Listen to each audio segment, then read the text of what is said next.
da ne bude posle, što bi rekao moj pokojni đed, na zdravlje svima nama, da vam nisam rekao. Evo, sad vam kažem, kao i što sam rekao u ime Demokratske narodne partije, premijeru Milojku Spajiću, da mi nećemo glasati za predloženu rekonstrukciju, sve dok ne čujemo odgovor od njega kad će početi vremenski rokovi za dijalog oko pitanja srpskog jezika i dvojnog državljanstva, ali i kad čujemo kada će kolege iz Bošnjačke stranke, shodno koalicionom sporazumu koji imamo, napustiti koaliciju sa Demokratskom partijom socijalista u Bijelom Polju.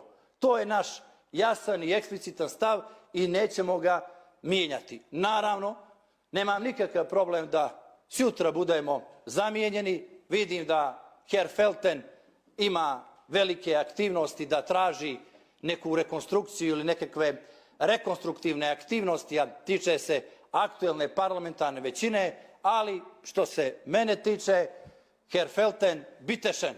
Zahvaljujem.